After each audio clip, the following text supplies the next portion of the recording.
Good morning, dear Sangha.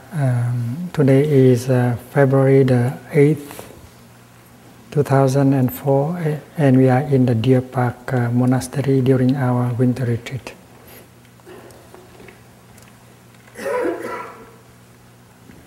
Our bell master today is Sister Mai Ngem, adornment with plum blossom. She's a French nun, and she was ordained as a novice at the age of 18? Yes, 18. She is doing very well.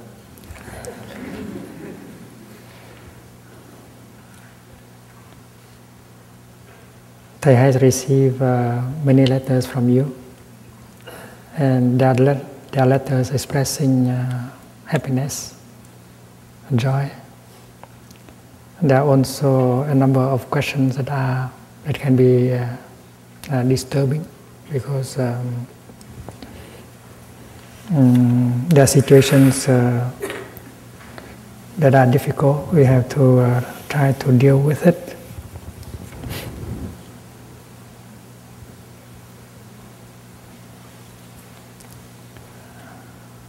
It's a beautiful letter beginning with Thầy, I have arrived. And another letter ending with your transmission of the Dharma to me is the most precious gift I will ever receive. I do my best to deepen my practice. This morning I would like to read to you 3 questions.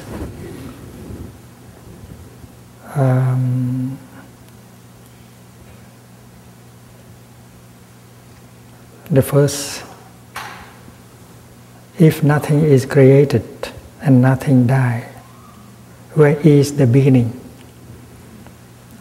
Where are the elements that come together to form the beginning?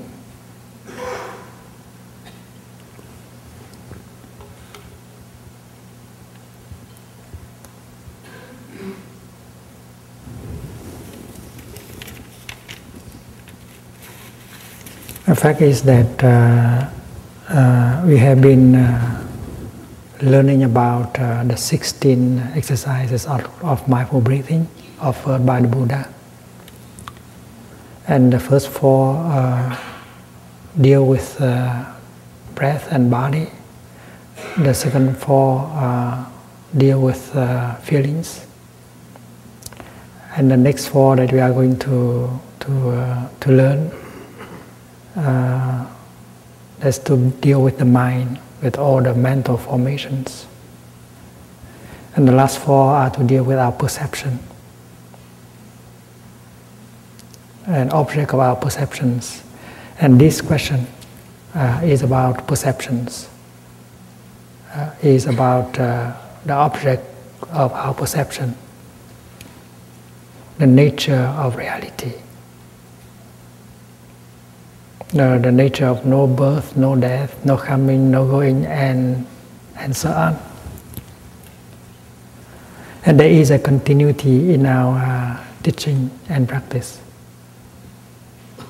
If you can only come on Sunday, you miss the talk on Wednesday morning. And that is why it would be good if you can get the tape of Wednesday morning in order to better understand the Dhamma talk of Sunday morning. There is a continuity in the teaching and in the practice.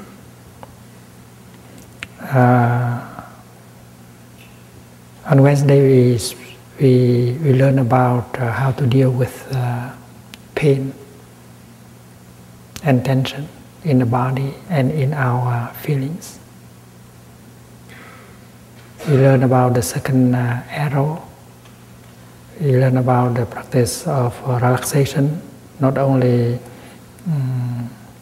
for the body but also for the feelings.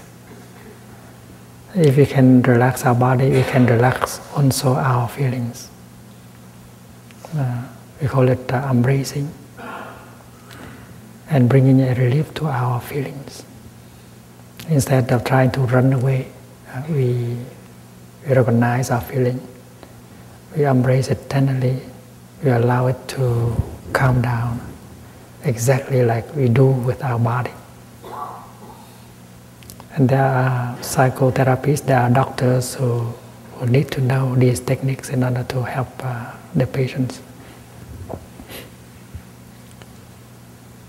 And we need to go step by step in order to arrive at the contemplation on the nature of reality.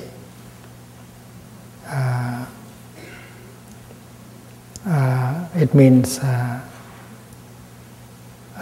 object of our perception, like the mountain, the stars, the river, the other person, they are all objects of our perception.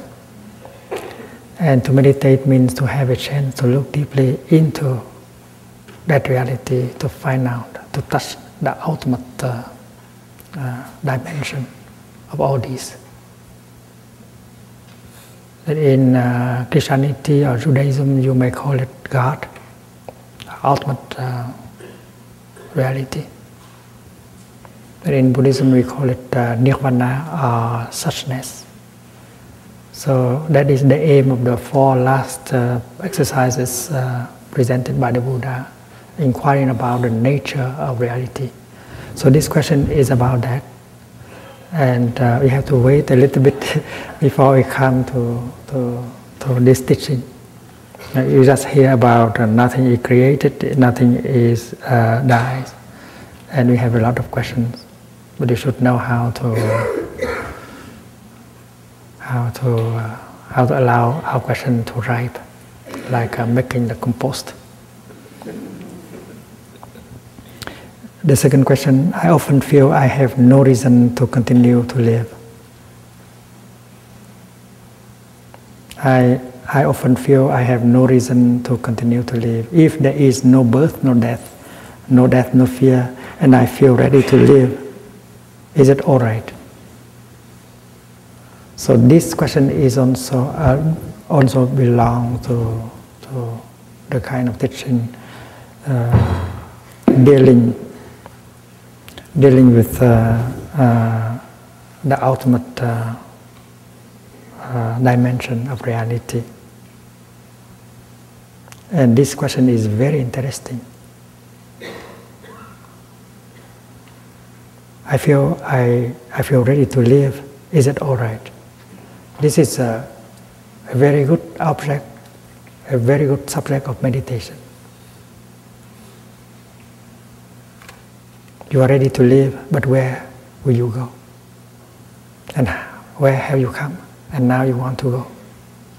And when you go, you leave all of us behind. Is it possible? Stop the world, I want to get out. So this is a very interesting subject of meditation. It can bring you a lot of excitement. Because you have a body, you have a mind. It's very interesting to inquire about it. Very exciting, very interesting. The person who has written this question, she may be tired of life because she does not feel interest in life. But we have our thirst, our desire to understand and to love. And the seed of understanding and of love in us has not been watered. That is why we don't feel that strong desire to explore and to love. So this question is very important. It can save people. It can save yourself. It can make you into a Buddha, a Bodhisattva. The third question is longer. Dear Thầy, for 15 years I have been working as a medical doctor in a health center with 2 other doctors.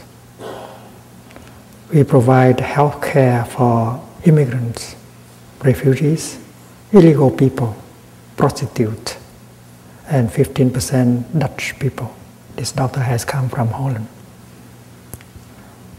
The way the health system in Holland is set up is that the doctor has to have a contract with the insurance.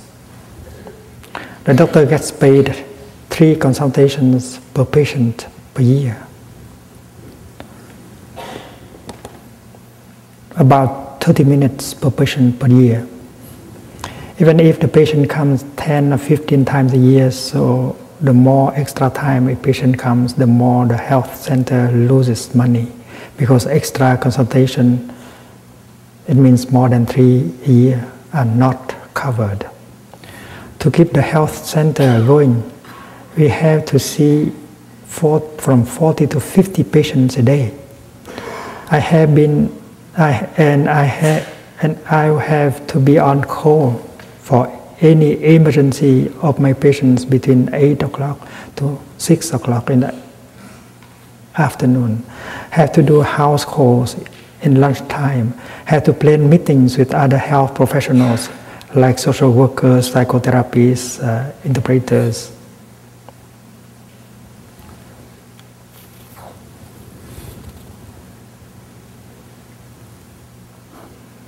%10 of my patients come from Morocco and Turkey and do not speak enough Dutch to explain their problems in their lunch break, etc. My whole day is filled with consultation, meetings, house calls, etc. Our patients do not know much about healthy living, healthy eating, healthy relationships. Are poor people with lots of debt. If they have work, it's hard, unhealthy work, and they suffer a lot from overweight, high blood pressure, diabetes, chronic lung problems, chronic heart problems. They come on average 6 or 7 times a year to the health center, and we get paid only 3 times. So we always work too hard and go from financial crisis to financial crisis. We are politically active to change the system. But with any step forward, there seems to be another step backward. And now the economy in Holland is in a decline, so there is less money for health care centers. People suggest stopping to take 3 breaths when the telephone rings. The reality is that there are 5 telephone lines ringing all the time, and there is a backup of patients on call waiting. And people suggested, do not see more than 30 patients a day. Set a maximum. This is impossible. You have to see every patient that show up between 8 o'clock to 18 in the afternoon. If you refuse to see them, you are punishable by law.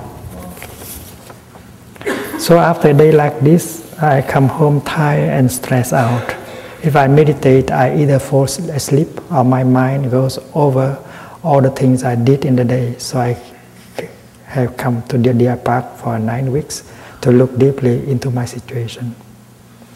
Should I keep working at the health center if the situation is so difficult? If I leave, I do not know what will happen, because not many doctors will want to work that hard for so little money. So this center receives immigrants, refugees, illegal people without paper, prostitutes, and only 15% Dutch people.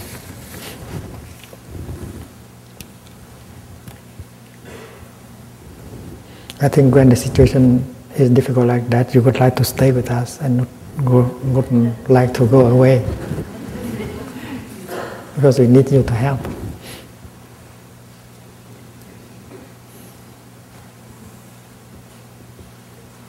That we have compassion, we have the willingness to help the poor, the destitute people, but we are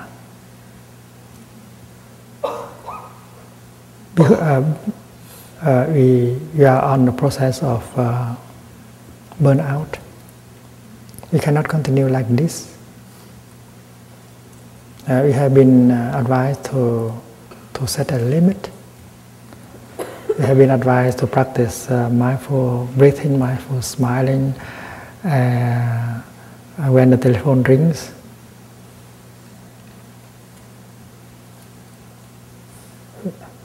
We have been advised to see only maximum of 30 patients, but it seems impossible because you cannot just say no. And if you say no, you'll be punished also by the law. Not only by your consciousness, your conscience, but also by law.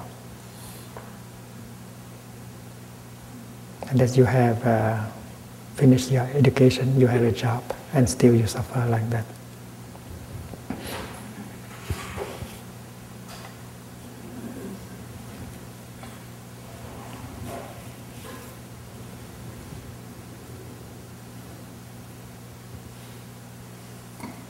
Last month we got a report from a friend from Washington D.C. telling us about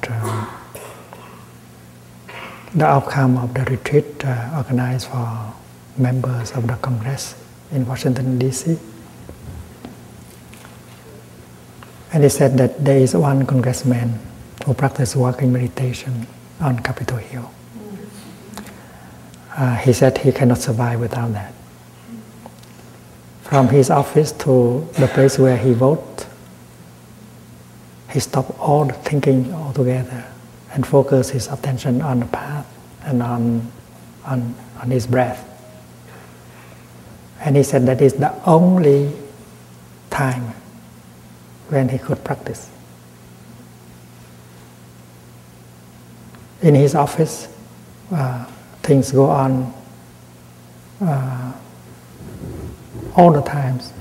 He doesn't have time to stop. He has to see many people, to work with his staff, to meet so many people and so on.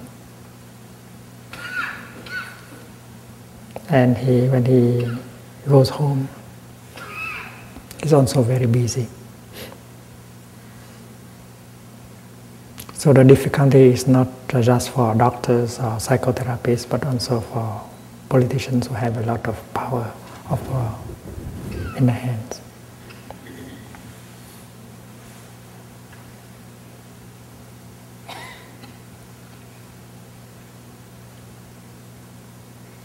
Members of the Congress who came to the talk and the retreat, they have benefited a lot, and many of them have put into practice what they have learned, and now they want a second retreat for members of the Congress. And we don't know when we can offer it.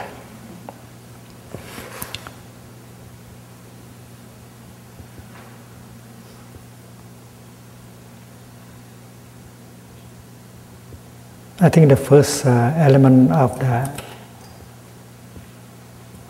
to the answer should be look for in our way of organizing our day.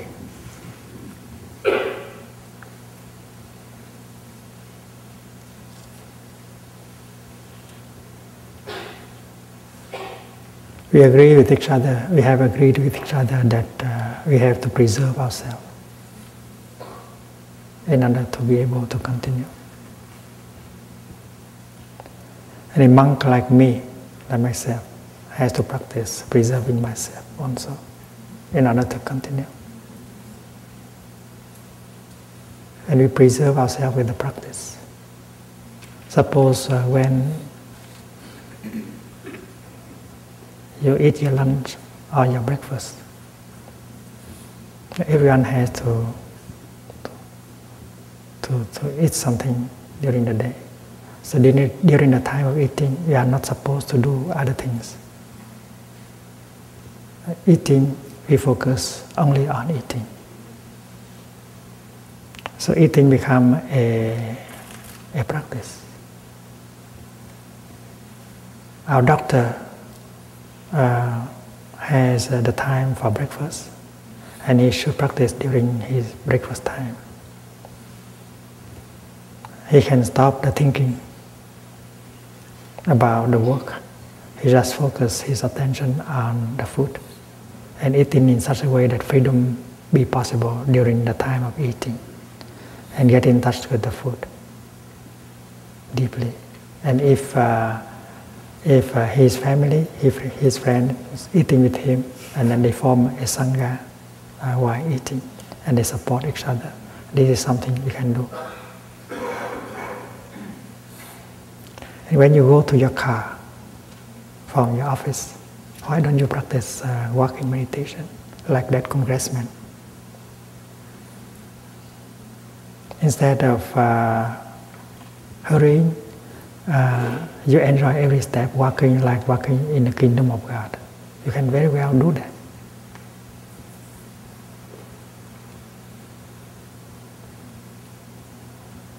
And small things like that will make a big change.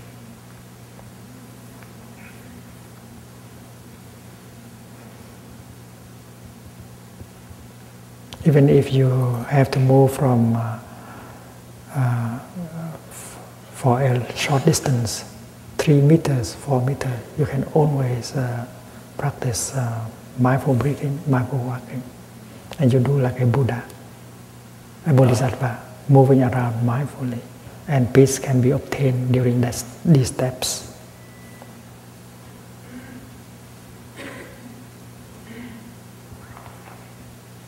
In the Deer Park Monastery, we go to the meditation hall by walking.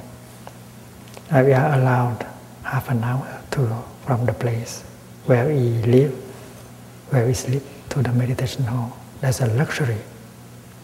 Half an hour to walk from your tent, from your dorm to the meditation hall. I think our organizing committee is very generous. They gave us half an hour to walk from the lower hamlet, the Clarity hamlet, to the... There are those of us who profit very well from the occasion, and they can enjoy every step and get completely released during the time of walking. Walking up to the meditation hall or walking down to the meditation hall. They walk like a Buddha. They can afford to walk like a Buddha because 30 minutes are given to them to do so. And yet, there are those of us who cannot walk like that, who do not know how to profit. And even if we see other people walking like a Buddha, we are not inspired to do like them, because there is a habit energy pushing us to do things quickly.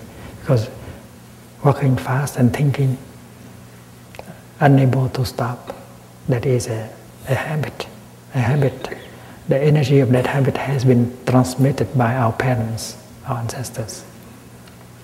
And that is why the practice of mindful breathing, mindful walking, in order to recognize the habit of energy of running, is very important. And the sight of a brother or a sister, whether monastic or lay, walking freely with joy, should be a bell of mindfulness for all of us. We should be able to walk like that, like Buddha.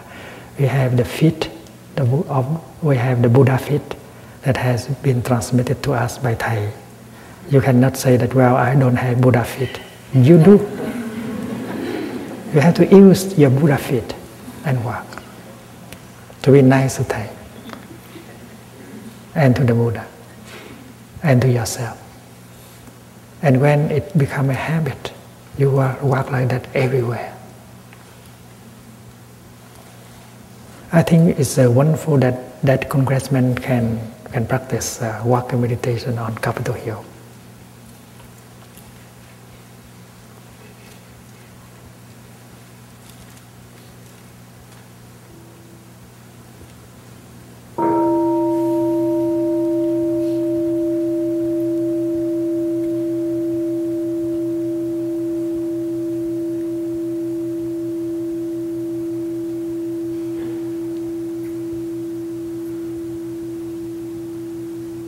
Our doctor who has come from Holland, he will be here until the 12th.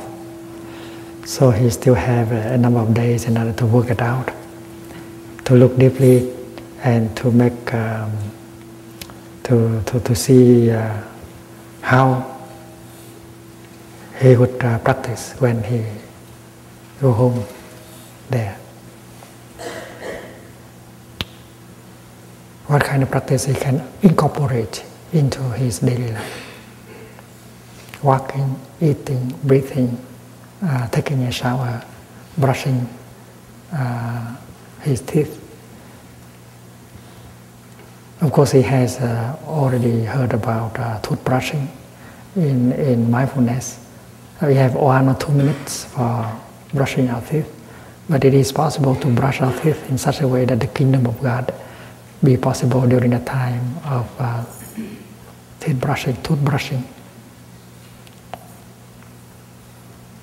When you go to the bathroom, you can relax. You can practice peace, smiling, and so on. And when you drive from your home to the health center, you can very well drive in mindfulness, breathing and smiling. You don't need to come to go into a meditation hall in order to practice mindful breathing and smiling and relax. In your car, you can do that. Many people are driving, but you are a bodhisattva, a mindful, awakened person driving. That is the only way to cope with the difficult situation, the stressful situation in our society. And then you have to sit down with your colleagues in the clinic, in the health center, and discuss the strategy of survival, because your colleagues are also facing the same kind of situation. You have to help yourself first. And then the next step is to call on the support of other people, because there are good-hearted people in society. If they know that you are helping poor people, destitute people, immigrants, illegal people, and if they know how helpful you are for these people, to these people, and then there will be people in Holland that are ready to help. During the war in Vietnam, we get thousands of Dutch people supporting us in the work of taking care of orphans created by the war. And many thousands Dutch people have volunteered to help, contributed to help taking care of orphans in Vietnam created by the war. And many Dutch people are very, very generous. And when you tell them what you are doing and the difficult situation that you face, I think that many people will come to help you by one way or another. And not only in Holland, in Germany, in other countries, you must do the same. You are a doctor, you are a psychotherapist, you are a school teacher, you are a social worker. You face exactly the same situation. And the teaching of the Buddha, the practice proposed by the Buddha can bring a change into your daily life, can make a big difference. And if you know how to set up a Sangha to nourish your practice, and then your group will be a refuge for many people. The Sangha will protect you, the Sangha will nourish you and support you in your work. Your Sangha will be like an island as a refuge. so that you will not be carried away by the waves in the ocean. And when you set up a practice center like Plum Village or Deer Park, we do exactly that, something like that, creating a refuge, so that you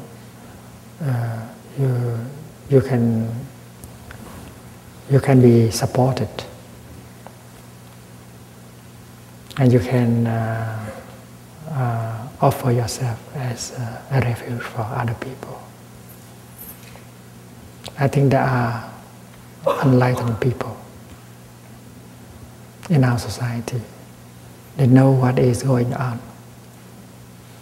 They know the suffering, the stressful situation of many people.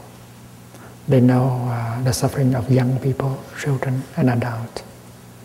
And if they are presented with a proposal that can help deal with the situation, they are ready to come and help you.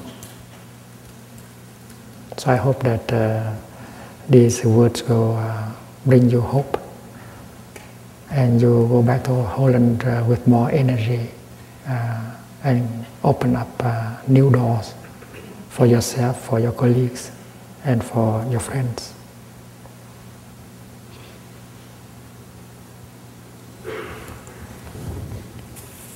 So you might continue to write Thai and ask questions like this, so that the teaching will be more appropriate.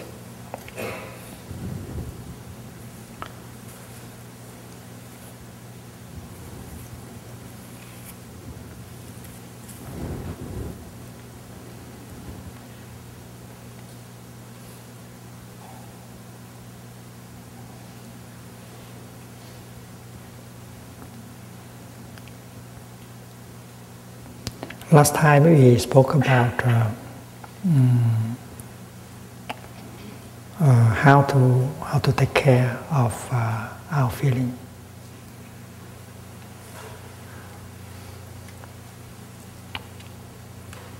There are 4 exercises on the realm of feeling, and the first one is how to bring about the feeling of joy. The second exercise is how to bring about the feeling of happiness. And we have learned that the practice of letting go can bring joy and happiness. The practice of mindfulness can bring in joy and happiness.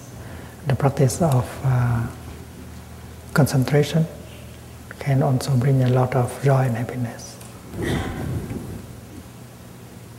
And if you continue, you can see that the practice of faith, of confidence, can bring a lot of happiness also. And the practice of diligence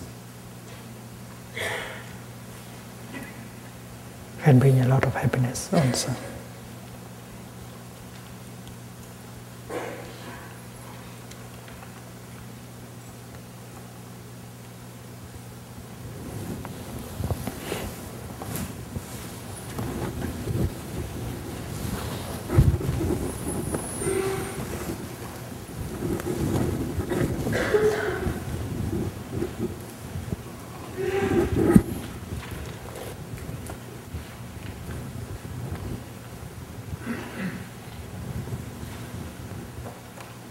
Perhaps you have heard about the 5 kinds of energy, the 5 powers.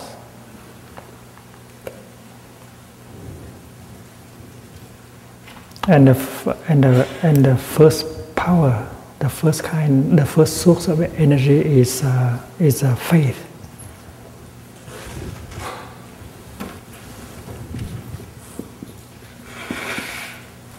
But this is better translated as confidence and trust, as understood by the teaching of Patriarch Lin Chi.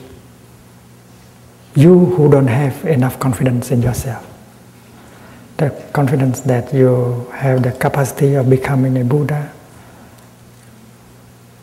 the capacity of transformation and healing, and you are seeking these things outside. You who do not have enough confidence in yourself. So faith, tin should be translated as confidence rather than faith. Because faith is, you have faith on something, someone outside.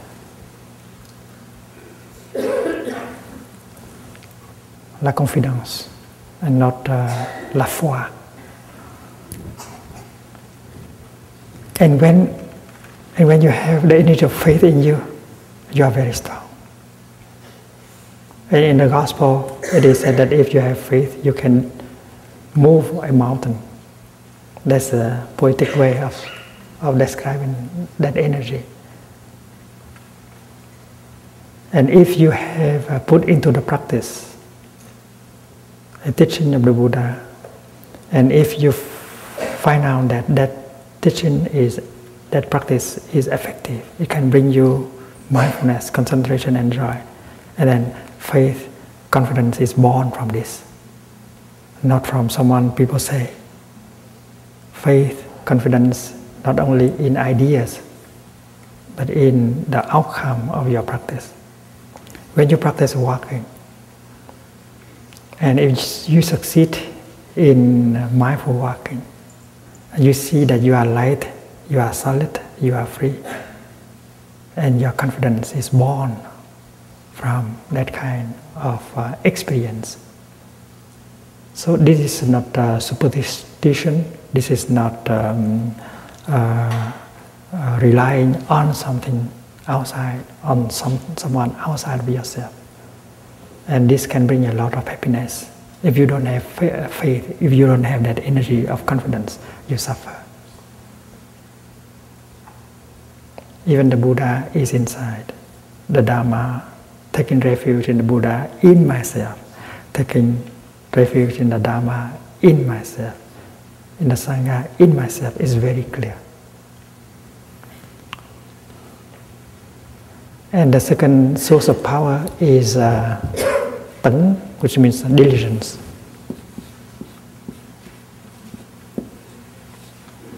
Diligence.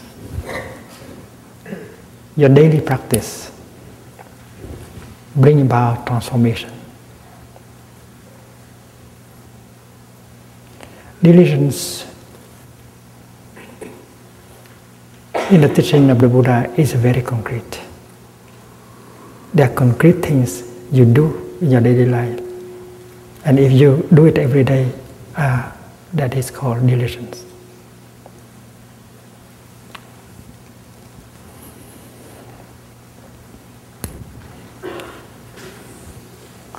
Suppose this is our consciousness. And this is the lower part of our consciousness called store consciousness.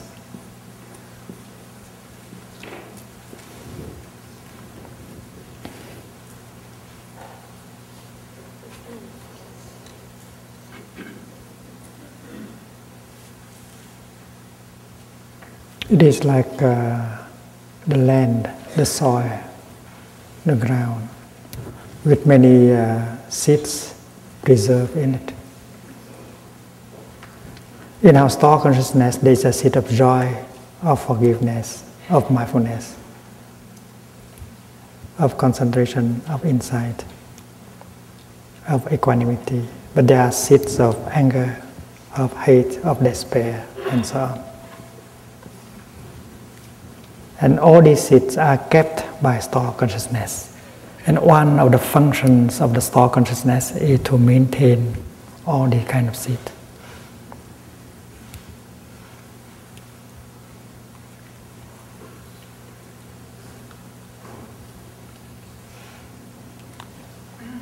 In the Upper Hamlet, we have the seeds of Uragula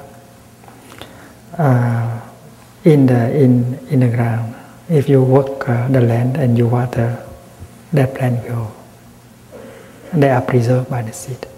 We also have the seed of understanding, compassion, forgiveness in us. We cannot say that I don't have these seeds in me. The seed of awakening, understanding, compassion are always in us. And they are part of your Buddha nature. Your Buddha nature is innate. The problem is how to help this seed to manifest. And you need the practice of watering. You water, not the negative seeds, like the seed of anger or confusion, but you water the seed of mindfulness, concentration, compassion, and so on. And every time a seed is watered, it manifests itself on the upper level of consciousness called mind consciousness.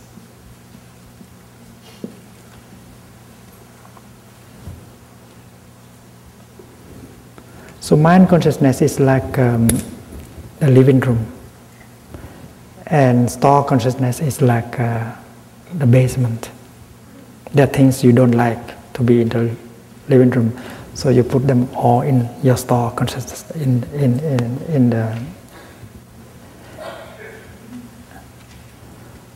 a cave. And if we water a seed of joy, of compassion, that seed will manifest itself on the level of mind consciousness, and it can make the living room beautiful, pleasant. When you read an article, when you listen to a conversation, you are watering these seeds. So be aware that the film you watch or the article you read might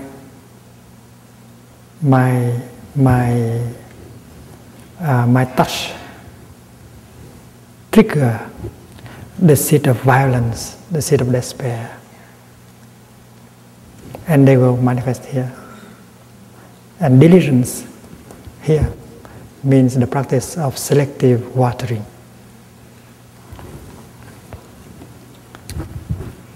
The first step is that negative seed in stored consciousness, if they has not arise, that has not manifested, keep them down there.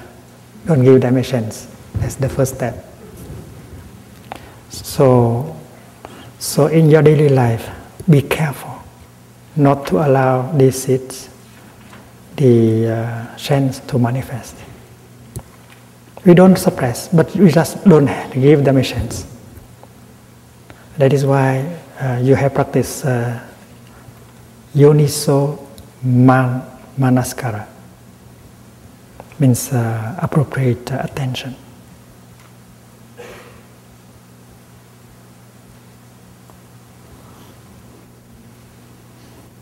Manaskara means attention.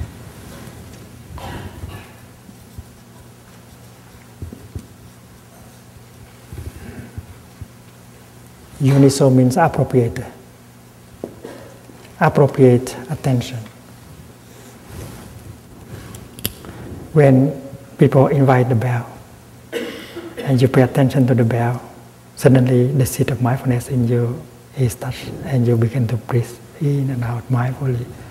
And paying attention to the sound of the bell is appropriate attention.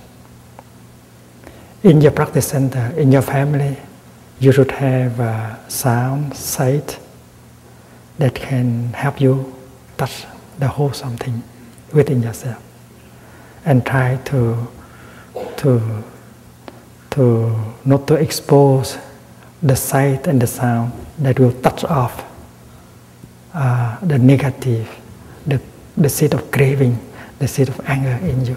This is the first practice, and you need intelligence in order to practice that. You have your partner, you have your children, you have your friends. Protect them. Create a kind of environment where they don't touch the things that bring about the watering of the negative seeds. So the fifth mindfulness training is about mindful consumption. And the kind of consumption that will not touch off these seeds of violence, of craving, and despair in us. So the negative seed, if they have not arise, do your best to keep them there. Don't give them a chance. The second step of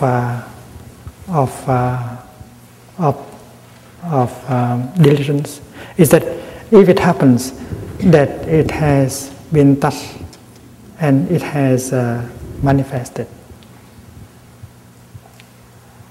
the negative one, then with intelligence, help them to go home to this place. And there are many ways you can do that.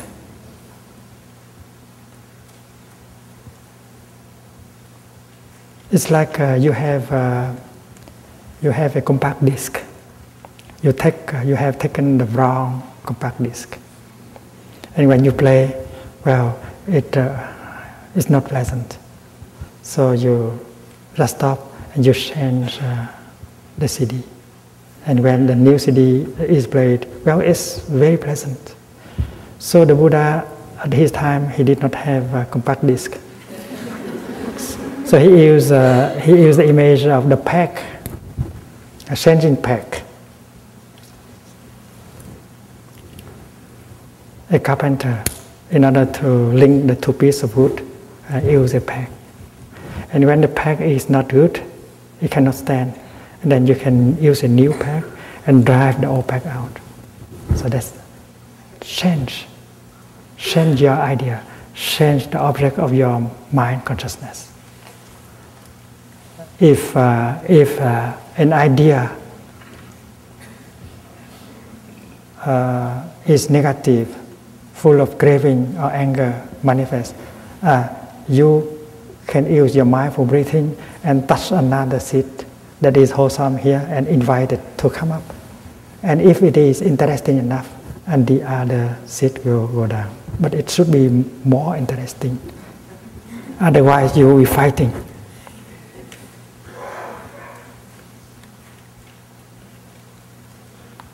So with skillfulness, with intelligence, we practice the second step in order to change the situation, helping the negative thing to go down here and helping the positive thing to come up. And when the positive things are up here, the living room is occupied, no chance for the other guests to come. That is about the negative seed. Now we come to the third, which is a positive seeds. Positive, wholesome seeds in stock consciousness, if they have not manifest, help them to manifest. Read something, say something, watch something that will water the seed of compassion, of loving kindness in you, so that it will manifest here. That's the first step. If you come to the practice center, that is exactly what to do. You have come in order to expose your stored consciousness, so that the Dhamma talk, the bell, the sight of brothers and sisters walking will touch off the seed of peace and happiness and calm in you. So that is the third step. You have to organize your life in such a way that the good seeds in you be touched several times a day, so that they can manifest themselves on that level of mind consciousness.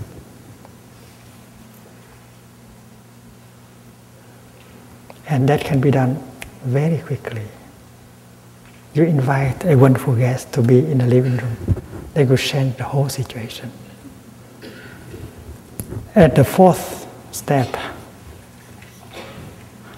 is when the good mental formation has already manifested. try to keep them as long as possible in your living room. It's so pleasant to have a friend, a good friend, sitting in the living room. If there is a rain, and then you say, my dear friend, it's raining outside, so stay and have another cup of tea. You try to persuade your good friend to stay as long as possible. Because according to Buddhist psychology, the longer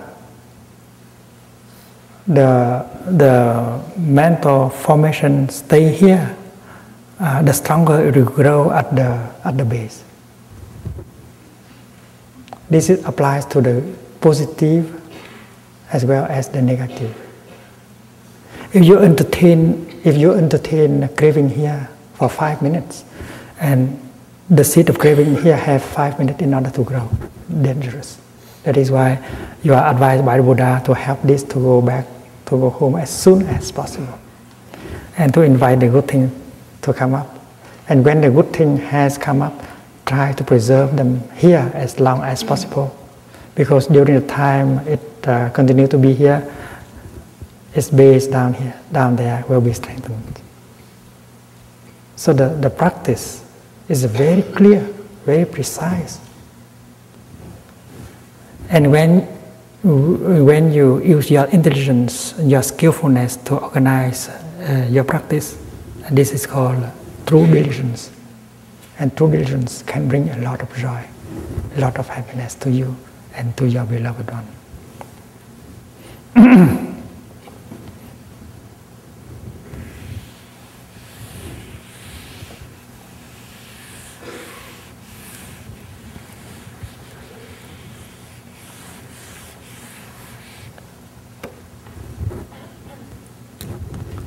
So this confidence, faith, diligence, and the third source of power you already know. This is mindfulness. The fourth is concentration.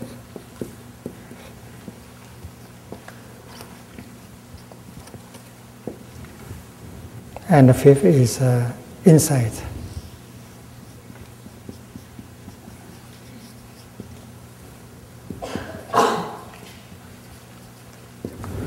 Because the insight is the fruit of mindfulness and concentration. And when you have the insight has the power of liberating you. It is by ignorance that we suffer. But when we begin to touch the insight, you have the insight touching our true nature, no birth, no death. There is no longer any fear. There is a compassion. There is acceptance. There is tolerance. And that is why insight is a tremendous source of happiness.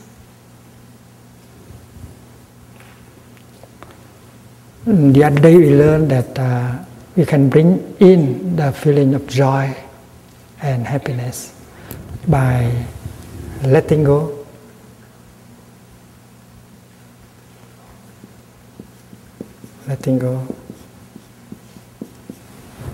and then the second source of happiness and joy is mindfulness.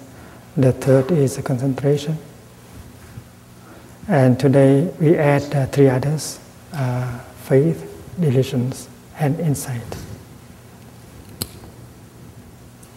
And let us explore the five powers in order to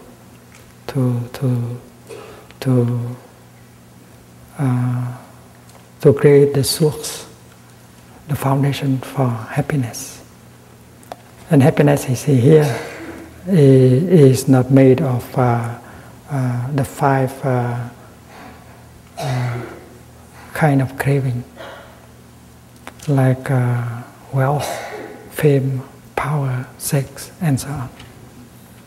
It is made with the practice of the five powers.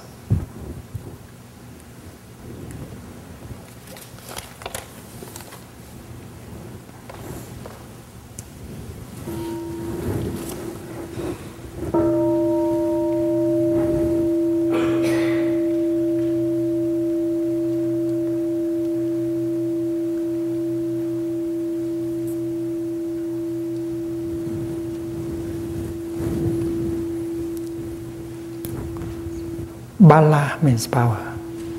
And this is the Buddha's teaching, the 5 power. And now, as a student of the Buddha, you may create 6 powers. You add the practice of letting go, and you have 6 powers. Letting go is a power. And this is also the teaching of the Buddha. 5 powers, 6 powers. 6 powers are the source, tremendous source of joy and happiness and liberation.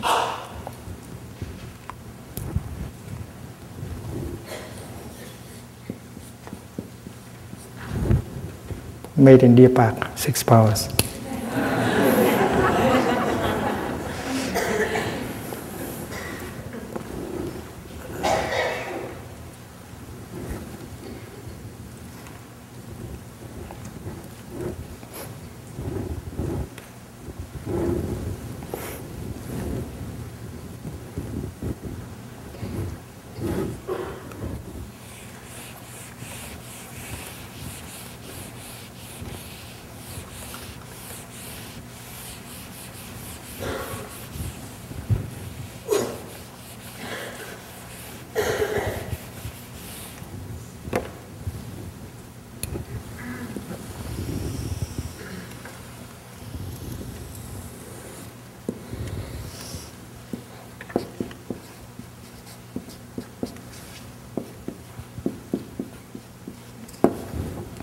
Now we come to the 7th exercise of the Buddha, recognizing the mental formation, the feeling that is painful, the kind of feeling of emotions. That feeling, that emotion is based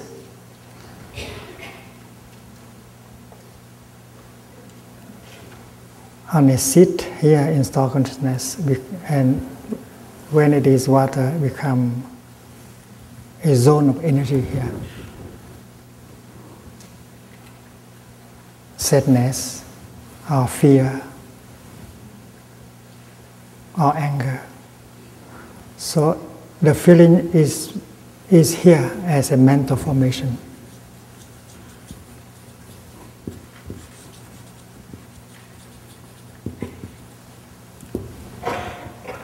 And when it is here, it is called a seed.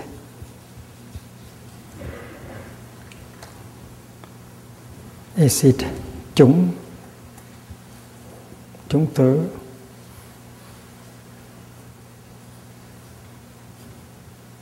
Bija, Sanskrit. Mental formation is tamhan. It says chitta samskara.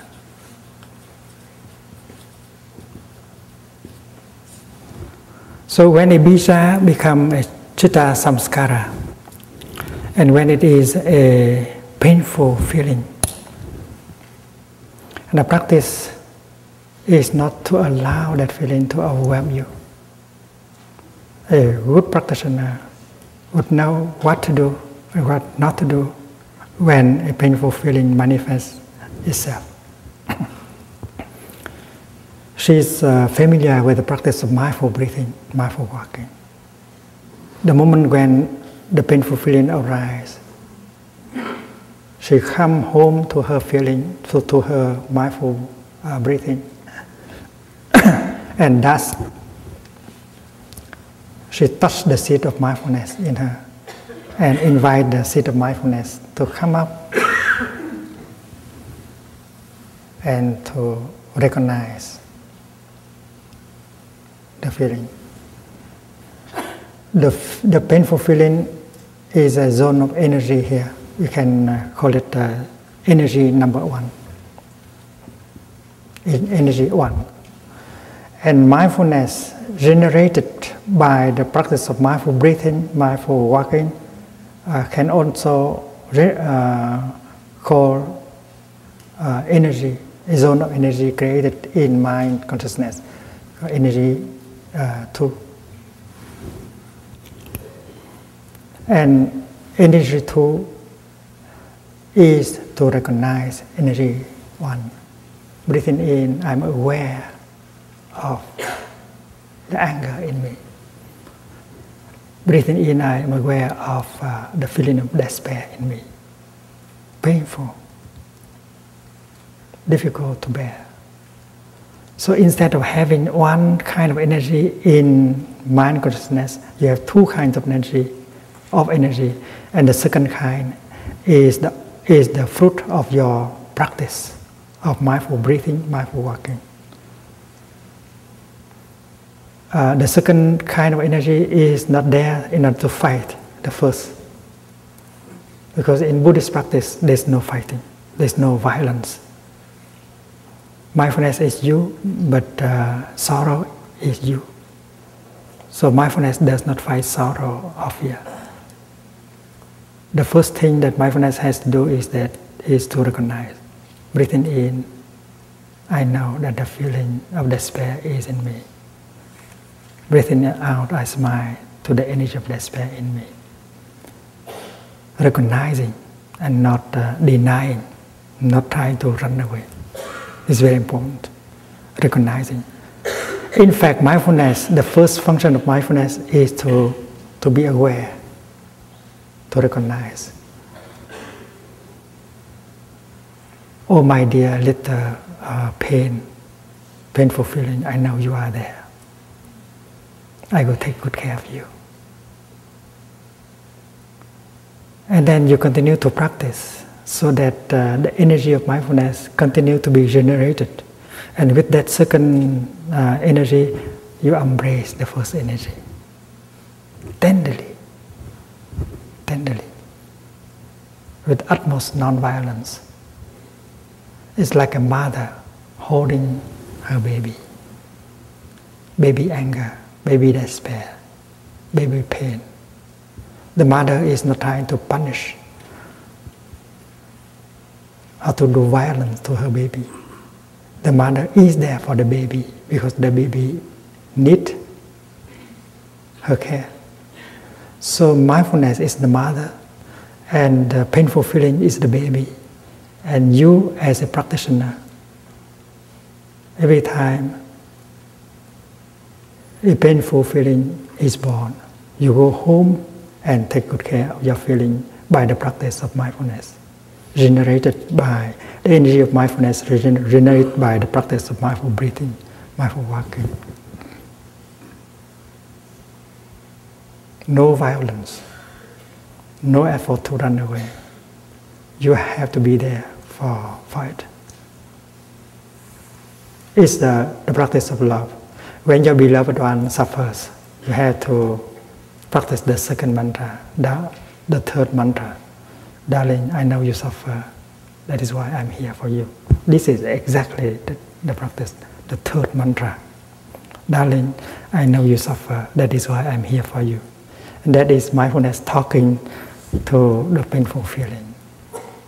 And if you can continue for a few minutes, the energy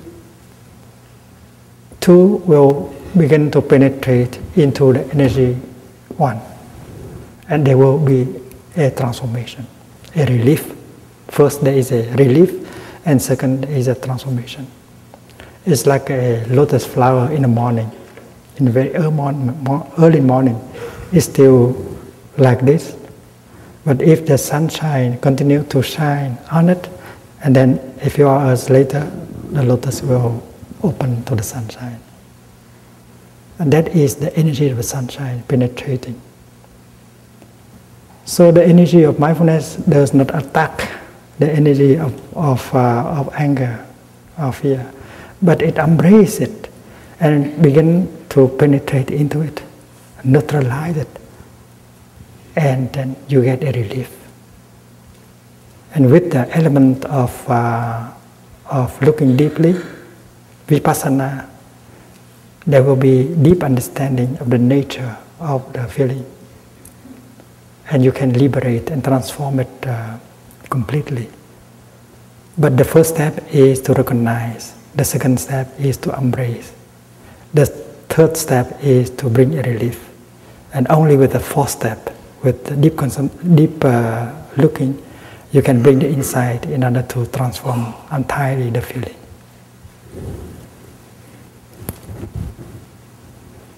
First step, recognize. Second step, embracing, embrace. Third, bringing a relief. Fourth, transformation.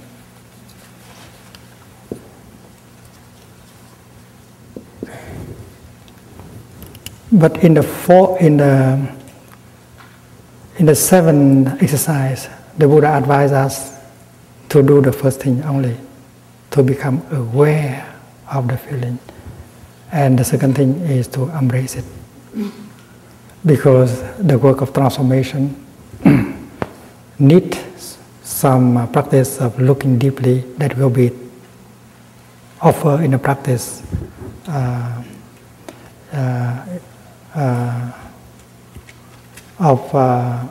in the last four exercises.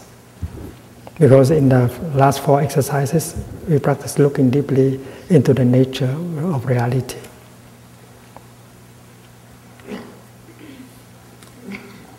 If you have a copy of the book, The Path of Emancipation, and you can use that text, that book,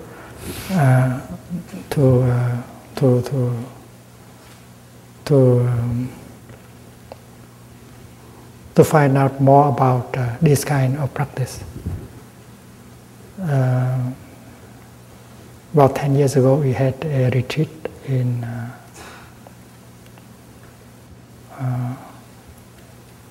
I think Burlington, in the state of Vermont, and we had 21 days in order to study the sutra on mindful breathing, the 16 exercises, and all the Dhamma talks have been transcribed and made into a book called The Path of Emancipation.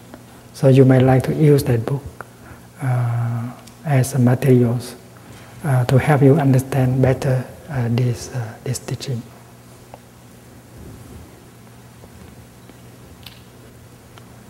And on Wednesday we will continue with the